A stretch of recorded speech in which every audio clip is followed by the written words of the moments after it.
오늘 본문을 먼저 보기 전에는 다시 한번 열왕기서의 배경을 살짝 살펴봤으면 좋겠습니다.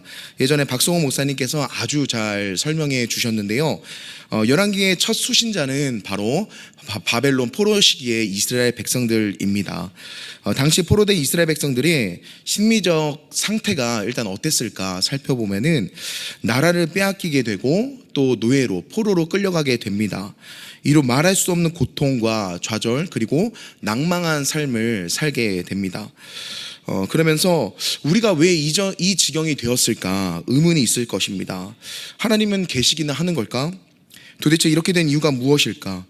그런 그들에게 이 열왕기서 말씀이 전해집니다. 이렇게 열왕기서를 보게 되면 다윗 왕을 시작으로 이스라엘의 역대 왕들의 이야기가 기록되어 있습니다.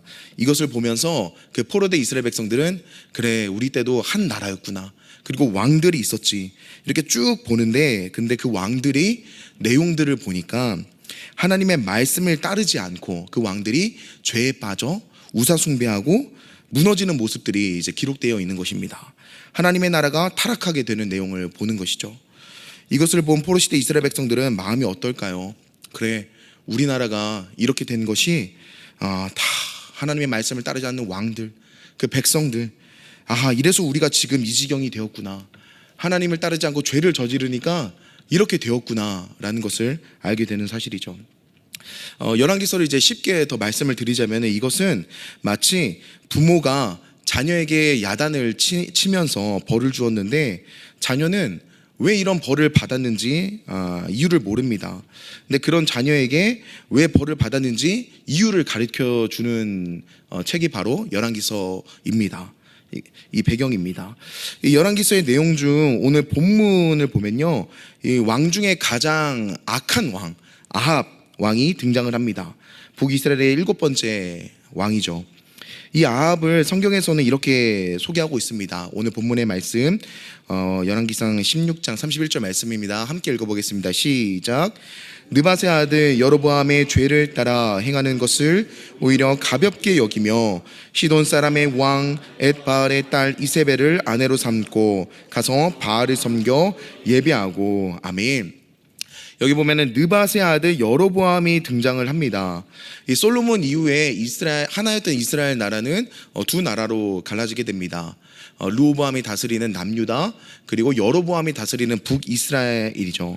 그런데 여로보암이 하나님의 말씀을 따르지 않고, 느밧의 아들 여로보암이 하나님의 말씀 따르지 않고 죄를 지어서 하나님의 마음을 아프게 합니다. 자, 그러면 여기서 이제 아합 왕을 소개할 때 이 여로보암이 지은 죄가 이 아합 왕에 비해서 가볍게 느껴질 정도로 아합 왕이 지은 죄는 여로보암보다 더 악하다는 것을 나타내고 있다는 사실입니다. 그러니까 더 악한 왕인 거예요. 자, 그러면 여로보암은 어떤 죄를 지었는지 먼저는 여로보암의 죄를 저희가 살펴봤으면 좋겠습니다. 북이스라엘과 남유다가 나뉘어지면서 분열되었지만 그럼에도 불구하고 이들이 서로 지키는 것이 있었습니다. 그것은 무엇이냐면은 바로 절기입니다. 절기. 이스라엘 전통대로 절기 때가 되면 예루살렘에 모여서 예배를 드립니다. 이것은 하나님의 명령입니다. 하나님의 말씀입니다. 하나님이 정하신 곳 예루살렘 성전에서만 제사를 드리도록 하셨습니다. 그런데 중요한 것은 이 예루살렘이 바로 남유다의 수도라는 사실입니다. 북이스라엘 백성들은 예배를 드리는 절기 때가 되면은 북이스라엘 진영에서 이제 남유다로 넘어와야만 합니다. 그런데 여로보암이 이 모습을 보고 불안하게 여기는 겁니다. 왜 그럴까요? 열왕기상 12장 27절을 한번 보겠습니다. 시작. 만일 이 백성이 예루살렘에 있는 여호와의 성전에 제사를 드리고자 하여 올라가면 이 백성의 마음이 유다왕 된 그들의 주 르호보암에게로 돌아가서 나를 죽이고 유다의 왕 르호보암에게로 돌아가리로다 하고. 아멘. 자, 여로보암은 불안해합니다. 왜냐하면 북이스라엘 백성들이 절기 때 제사를 드리려고 남유다로 넘어가게 됐을 때, 예루살렘으로 올라갔을 때, 그런데 거기서 무엇을 합니까? 예배를 드리고 또 회개 기도를 하지 않겠습니까? 그러면 마음의 변화가 생겨서 다시 남유다의 왕 르호보암에게 가면 어떡하지? 나를 배반하고 나를 죽이려고 하면 어떡하지? 반역하면 어떡하지? 이런 두려운 마음에 있었다는 사실입니다. 그래서 여로보암이 자기 백성들이 예루살렘으로 올라가는 것을 차단하기 위해서 그가 제일 먼저 한 죄악은 하나님의 성전과 백성들을 분리시키는 것입니다. 그래서 하나님께서는 하나님이 말씀하시고 명령하신 곳에서 예배드리게 하셨습니다. 이것은 하나님께서 정하셨다는 사실입니다. 심지어 하나님께서 이렇게 정하셨다는 사실입니다. 사랑하는 성도님들, 이 예배는 하나님께서 정하신 명령입니다. 예배를 드리는 것은 하나님의 지상 명령이고 말씀입니다. 사명입니다. 예배는 내 감정대로 내가 드리고 싶을 때, 그리고 내가 드리고 싶지 않을 때 안 드리는 것이 예배가 아닙니다. 예배는 하나님께서 명령하셨고 이것은 우리의 사명입니다. 그런데 여로보암은 이 자신의 불안한 마음 상태, 불안함 때문에 하나님이 정하신 예배의 틀을 어기게 됩니다. 그리고 그 예배의 틀을 바꾸게 되죠. 구체적으로 어떻게 하였냐? 바로 북이스라엘 영토에 베델과 단 이 두 곳에 금송아지를 각각 세웁니다. 그리고 이 금송아지가 이스라엘 백성들, 너희들의 애굽에서 인도한 여호와 하나님이다 라고 우상시합니다. 그리고는 여기서 예배드리면 된다, 백성들에게 말합니다. 사랑하는 여러분, 과연 이 모습을 하나님께서 기뻐하실까요? 기뻐하시지 않으시죠. 과거에도 이 금송아지 사건이 있었습니다. 바로 모세 때의 사건입니다. 이 사건 때문에 하나님께서는 이스라엘 백성들을 향해 진노하셨습니다. 어떤 사건입니까? 모세가 시내산에 올라갑니다. 그런데 깜깜무소식인 거예요. 모세가 내려올 생각을 하지 않는 거예요. 그러니까 이 백성들은 불안해합니다. 그래서 아론에게 모세가 어디 갔냐? 지금 당장 우리를 인도해야 할 신을 우리 앞에 대령해라, 만들어 달라. 그러자 아론이 어떻게 합니까? 그 백성의 요구대로 인도해낼 신을 만듭니다. 금을 갖고 와라. 그리고 그 금으로 금송아지를 만들게 되죠. 그리고 이스라엘 백성들은 그 금송아지를 바라보며 예배합니다. 제사합니다. 그리고 축제를 벌이고 잔치를 엽니다.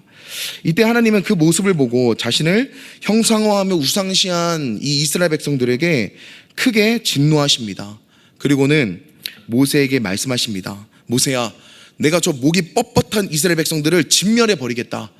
다 쓸어버리겠다. 그리고 내가 모세 너로 새 나라를 세우겠다 라고 하십니다. 그렇지만 모세는 하나님께 용서해달라고 간구를 하죠. 그래서 모세의 기도로 다행히 이 이스라엘 백성들이 모두가 진멸당하지는 않습니다. 그런데 레위 자손을 통해 3,000명의 숫자가 그 영혼들이 피를 보게 됩니다. 죽음을 맞이하게 됩니다. 이 금송아지 사건을 통해 하나님은 자신을 형상화하는 것도 큰 죄라고 말합니다. 바로 10계명 중에 2계명의 말씀이죠. 그리고 이것을 통해 이스라엘 백성들은 하나님께서 죄를 싫어하는 것도 알게 됩니다. 그리고 하나님의 말씀을 잘 지켜야 한다는 것도 알게 됩니다. 그런데 여로보암은 어떻습니까? 이 금송아지를 다시 만듭니다. 그것도 2개씩이나. 그리고는 열왕기상 12장 28절에 이렇게 이야기합니다. 함께 읽어보겠습니다. 시작. 이에 계획하고 2 금송아지를 만들고 무리에게 말하기를 너희가 다시는 예루살렘에 올라갈 것이 없도다. 이스라엘아, 이는 너희를 애굽 땅에서 인도하여 올린 너희의 신들이라 하고. 아멘. 얘들아, 이제 예배드리러 저 남유다까지 갈 필요가 없어. 저 예루살렘 성전까지 갈 필요가 없어. 안 가도 돼. 이미 여기 있는 애굽 땅에서 인도한 신, 이 금송아지가 너희의 하나님이야. 이 여호와 하나님이야. 여기서 예배드리면 돼. 갈 필요 없어. 이들은 하나님이 정해놓으신 예배의 틀을 깨고 자신이 원하는 예배를 드립니다. 예배의 주체가 바뀌게 되는 것이죠. 예배가 변질이 되는 것이죠. 뿐만 아닙니다. 하나님께서는 이 레위 지파를 통해 제사장을 세우게 하시고 하나님의 방법대로 예배를 드리게 하셨습니다. 그런데 이 여로보암이 레위 지파를 제사장으로 세우는 것이 아니라 일반 백성을 제사장으로 세우는 것입니다. 가짜 제사장을 세웠다는 사실이죠. 심지어 하나님의 절기의 날짜도 유월절 딱 정해져 있는데 그 날짜도 변경시키는 겁니다. 그래서 정말로 예배드려야 하나님이 정한 날이 있는데 그 날에 안 드리고 다른 날에 제사를 드렸습니다. 여로보암의 죄는 너무나도 악합니다. 하나님이 그 속에 없습니다. 하나님 대신에 금송아지를 섬기게 하고 예루살렘 성전 대신에 베델과 단에서 우상 숭배하고 하나님이 정하신 날이 아닌 다른 날을 예배하게 하고 레위 제사장이 아닌 일반 제사장으로 예배를 세우게 되면서 이 나라는 이제 더 이상 하나님을 믿는 나라가 아닙니다. 아예 여로보암을 따르는 새로운 종교가 만들어지게 된 것입니다. 이것은 여호와 하나님의 왕의 자리에 하나님이 계신 것이 아니라 여로보암 자신이 왕이 되어서 그 나라를 장악하고 있었다는 것입니다. 자, 이렇게 여로보암의 모습을 보면은 너무나도 큰 죄입니다. 하나님께서 정하신 것을 다 흐트러 놓고 하나님의 백성을 이끌지도 못한 채 너무나도 큰 죄라는 사실이죠. 그런데 아합 왕은 소개하기를 이 여로보암의 죄가 가볍게 여겨질 정도로 더 큰 악질이라는 겁니다. 더 악한 왕이라는 겁니다. 자, 그렇다면 아합 왕의 죄를 한번 살펴봤으면 좋겠습니다. 열왕기상 16장 31절 다시 한번 뒤에 칠해져 있는 것만 한번 읽어보겠습니다. 시작. 시돈 사람의 왕 엣발의 딸 이세벨을 아내로 삼고 가서 바알을 섬겨 예배하고, 아합 왕에게는 아내가 있었습니다. 다들 잘 아시겠지만 시돈의 여인 이세벨이라는 여인입니다. 아합의 장인어른이 이제 등장을 하는데요, 엣발이라고 합니다. 이 뜻은 바알의 사람이라고 말하죠. 그래서 바알 신봉자입니다. 그래서 바알을 섬기는 제사장 출신의 왕입니다. 그러니까 당연히 엣발의 딸인 이세벨도 어떤 신을 섬기겠습니까? 바로 바알 그리고 아세라 신을 숭배합니다. 또 제사장 집안이기 때문에 이 이세벨이 바알 신을 숭배하는 그 믿음 또한 너무나도 강력합니다. 믿음이 엄청 좋았을 겁니다. 이 바알은 풍요의 신으로서 하나님을 섬기는 이스라엘 백성들을 가장 많이 괴롭힌 우상입니다. 그리고 대립적인 존재입니다. 이 아합 왕이 이 이세벨을 아내로 받아들이게 된 이후로 북이스라엘은 우상 숭배하게 됩니다. 계속해서 열왕기상 16장 32절 말씀입니다. 함께 읽어보겠습니다. 시작. 사마리아에 건축한 바알의 신전 안에 바알을 위하여 제단을 쌓으며. 아멘. 자, 아합 왕은 자신의 그 북이스라엘의 수도인 이 사마리아에 바알 신전을 건축하고 제사를 드리기 위해 제단까지 쌓습니다. 한 나라의 수도는 그 나라의 대표적인 상징입니다. 국가의 정치, 경제, 문화가 활발히 돌아가는 요충지입니다. 지금 그런 수도에 바알의 신전을 세우고 바알을 숭배한다, 그리고 제단을 쌓는다. 이것은 무슨 의미입니까? 이것은 그 나라의 정치, 경제, 문화 모든 것을 대하는 시각이나 생각이, 그 가치관이 바알 신앙, 바알을 섬기는 그 가치관이라는 사실입니다. 하나님 나라의 거룩한 성전이 세워져야 하는데 우상의 신전과 제단이 쌓임으로 이제 이 나라 또한 하나님을 섬기는 나라가 아닙니다. 바로 바알 신을 섬기는 나라가 되고 말았던 것입니다. 이 아합은 하나님을 섬겨야 할 나라를 바알과 아세라를 섬기는 나라로 만들어 버리고 맙니다. 그래서 뭐라고 합니까? 열왕기상 16장 33절 말씀입니다. 함께 읽어보겠습니다. 시작. 또 아세라상을 만들었으니 그는 그 이전에 이스라엘의 모든 왕보다 심히 이스라엘 하나님 여호와를 노하시게 하였더라. 자, 33절에 보면은 이전에 이스라엘의 모든 왕보다, 그러니까 아합 왕의 아버지인 오므리 왕보다, 그리고 아까 소개했던 여로보암 왕보다도 이 이스라엘 하나님 여호와를 화나게 했다, 가장 노하게 했다라는 그 왕이 아합 왕입니다. 자, 그렇다면요, 이 아합 왕이 이렇게까지 된 이유가 무엇일까요? 그것은 이 아합 왕은 여호와 하나님을 두려워하지 않기 때문입니다. 다시 한번 말씀드리겠습니다. 아합 왕은 여호와 하나님을 두려워하지 않기 때문입니다. 이 하나님의 말씀을 이 아합 왕은 우습게 여기기 때문입니다. 이 대표적인 사건이 바로 이제 34절에 등장하는 이 히엘의 사건 말씀입니다. 열왕기상 16장 34절 함께 읽어볼게요. 시작. 그 시대에 베델 사람 히엘이 여리고를 건축하였는데 그가 그 터를 쌓을 때에 맏아들 아비람을 잃었고 그 성문을 세울 때에 막내 아들 수굽을 잃었으니 여호와께서 눈의 아들 여호수아를 통하여 하신 말씀과 같이 되었더라. 아멘.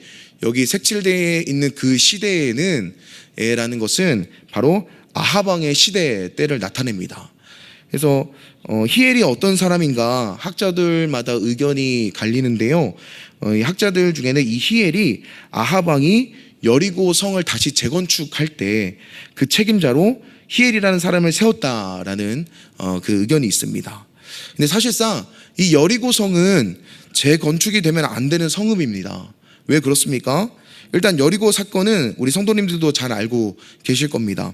이스라엘 백성들이 가나안 땅에 들어가 처음으로 치렀던 그 가나안 족속들과 처음으로 치렀던 큰 전쟁, 그것이 여리고성 전투였습니다. 견고한 성읍, 난공불락, 절대로 무너지지 않는 성읍이었죠. 그런데 이스라엘 백성 모두가 이 여리고성을 한 마음 한 뜻으로 하루에 한 번씩 6일을 돌고, 그리고 7번째 날에는 7번 돕니다. 그리고 13바퀴 총 다 돌았을 때에 하나님을 향해 나팔을 불며 외쳤을 때에 그 강한 견고한 여리고 성읍이 무너지게 됩니다. 이것은 무엇을 뜻합니까? 이 견고한 여리고 성읍을 무너뜨림으로써 이 가나안 땅 부족들은 이제 이스라엘이 정복할 것이다. 하나님께서 정복할 것이다. 그래서 여리고성이 무너진다는 것은 하나님의 위대하심을 상징하는 의미가 됩니다. 그래서 여리고성은 다시 재건이 되면 안 됩니다. 재건축이 되면 안 됩니다. 재건축이 될 경우에는 이 하나님의 위대하심과 능력을 상징할 수 없기 때문입니다. 그래서 무너진 채로 폐허로 있어야 되는 것이 바로 여리고 성읍입니다.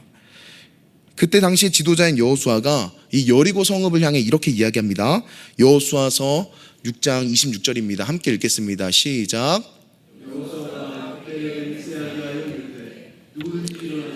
이 여리고성을 건축하는 자는 여호와 앞에서 저주를 받을 것이라. 그 기초를 쌓을 때에 그의 맏아들을 잃을 것이요 그 문을 세울 때에 그의 막내 아들을 잃으리라 하였더라. 아멘. 자, 여리고성은 절대 재건축되면 안 된다 이야기합니다. 만약 성을 건축하는 자는 어떻게 합니까? 저주를 받을 것이다. 여호와 앞에서 저주를 받을 것이다. 맏아들을 잃고 막내 아들을 잃을 것이다. 그런데 이 예언의 말씀이 성취가 됩니다. 아합 시대의 히엘이라는 사람을 통해서 이 여리고가 다시 재건축이 돼 가는 과정이 있습니다. 어떻게 됩니까? 하나님의 말씀대로 히엘이 저주를 받게 됩니다. 그리고 여리고의 기초를 쌓을 때 히엘의 맏아들 아비람을 잃게 되고, 그 다음에 성문을 달면서 막내 아들 수굽을 잃게 됩니다. 두 아들을 다 잃어버리게 됩니다. 여호수아를 통해 임한 하나님의 말씀이, 그 예언이 그대로 성취가 된 것입니다. 이 대목에서 열왕기를 읽고 있는 포로된 백성들의 마음이 어땠을까 한번 생각해 봤으면 좋겠습니다.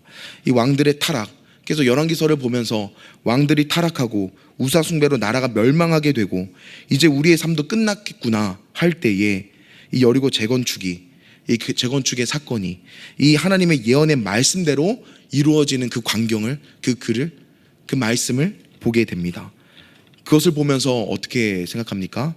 하나님은 살아계신다.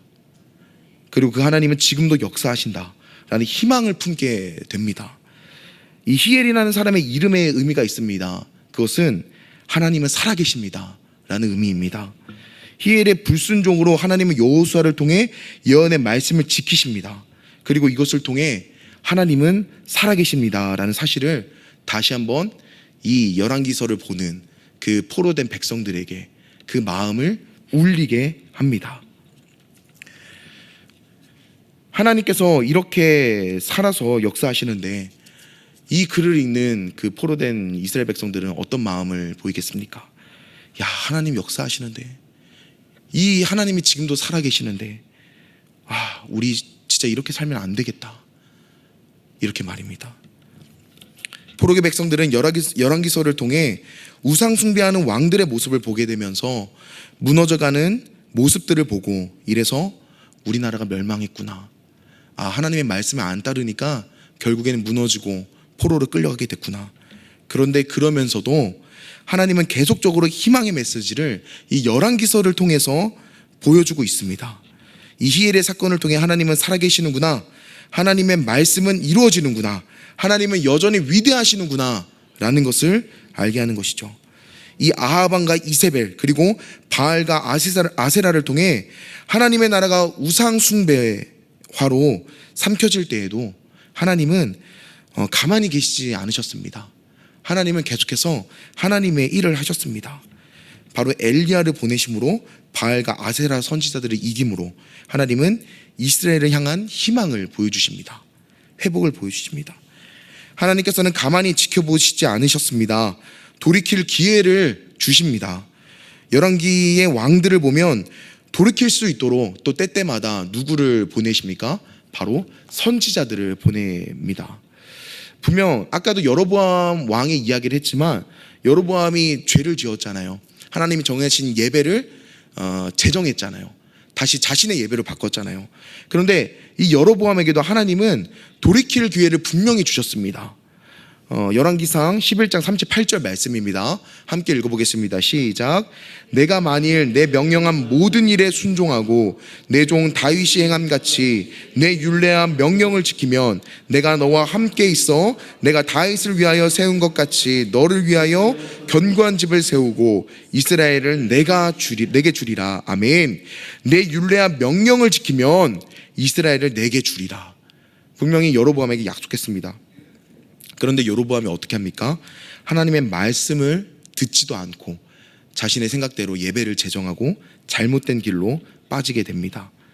그래서 열왕기서는요, 이 포로된 이스라엘 백성들에게 이스라엘 나라가 왜 무너졌는지도 알려주지만 그 반면에 계속 이 여로보암에게 말씀하신 것처럼 또 선지자를 보내주신 것처럼 다시 회복시키실 하나님에 대한 희망적인 메시지도 있다는 사실입니다.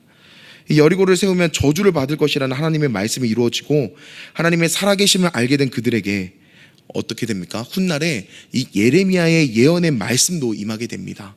어떤 말씀입니까? 이제 포로된 지 70년 후에는 바벨론 포로가 끝날 것이다. 하나님의 예언의 말씀이 이제 이들에게는 믿어지지 않겠습니까? 그러면서 우리는 이러면 안 된다. 이제 우리 죄를 지으면 안 된다. 우상숭배하면 안 된다.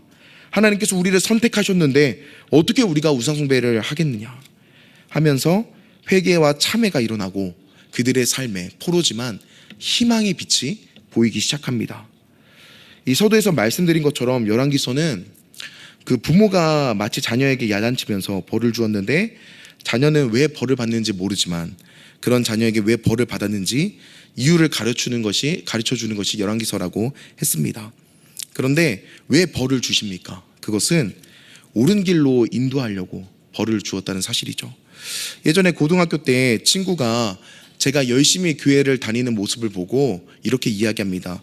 야, 원서가 하나님이 아버지라며. 근데 하나님이 아버지인데 왜 자식인 우리에게 이렇게 힘든 일을 주냐? 왜 이렇게 어렵게 하냐? 하나님 아버지, 정말 아버지 맞아? 이렇게 이야기하는 겁니다. 그러면서 그때 제가 이렇게 이야기했습니다. 야, 아버지가 왜 사랑하는 자녀를 힘들게 하겠어? 이유가 있겠지. 뭔가 잘못을 했겠지. 그러니까 옳은 길로 인도하시는 거겠지. 하나님의 말씀은 우리를 죄로부터 돌이키게 해줍니다. 옳은 길로 인도해 주십니다. 이 포로기 이스라엘 백성들의 열왕기서를 보기 전에는 왜 우리가 이렇게 되었지? 노예로 끌려와서 좌절과 낭망하며 살고 있지? 이제 우리 인생은 끝난 건가 생각이 들 수도 있지만 열왕기 말씀을 보게 되고 왕들의 우상 숭배가 있어 나라가 분열되고 멸망하게 된 것을 보면서 이 말씀을 보니 그리고 이 말씀을 보면 볼수록 그 안에는 희망적인 메시지가 숨겨져 있다는 사실입니다. 죄로부터 돌이킬 수 있도록 도와준다는 사실입니다. 이 하나님의 말씀을 제대로 보는 사람은요, 어떤 사람일까요? 이 하나님의 말씀을 보면 볼수록 제대로 보는 사람은 나는 죄인이구나 하는 사람입니다. 돌이킬 수 있는 사람입니다. 이 성경을 보는 방법 중에 하나가 거울독법이라고 있습니다. 죄송합니다. 한번 따라해 보시기 바랍니다. 거울독법. 이 거울독법은 어떤 의미냐면은 거울에 비친 내 모습을 보는 겁니다. 거울에 비친 내 모습을 보면은 처음에는 괜찮은 것 같습니다. 그런데 시간이 지나서 보면 볼수록 뭐 기미도 보이고 뭐 여드름도 보이고 뭐 이상한 것도 보이고 그런 것들이 보입니다. 그러면서 처음에 보이지 않았던 더러운 것들이 보입니다. 성경을 바라볼 때 우리가 이 거울독법으로 봐야 됩니다. 성경을 보면서 말씀 하나하나 보면서 뭐가 보입니까? 내 죄가 보이는 겁니다. 내 죄가. 마찬가지로 성경을 보면 볼수록 내 죄가 보여야 됩니다. 이 포로기 사람들이 열왕기 말씀을 보면 뭐가 보일까요? 우상 숭배한 죄가 보이고 그 왕들이 보이고 백성들이 보이고 그리고 지금도 여전히 우상 숭배하는 자신들이 보이는 겁니다. 그리고 말씀을 통해 죄로부터 돌이키게 해주는 겁니다. 하나님 말씀은 우리를 회복시키십니다. 믿으십니까?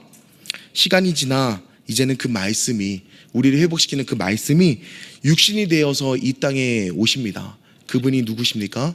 바로 우리 주 예수 그리스도입니다. 그분을 믿음으로써 우리는 죄로부터 자유할 수 있고요. 그리고 영원한 생명에 이르게 됩니다. 그렇게 나 같은 죄인을 살리신 그 은혜, 그 말씀으로 살리게 하신 그 주님의 은혜를 이 시간 함께 찬양하겠습니다.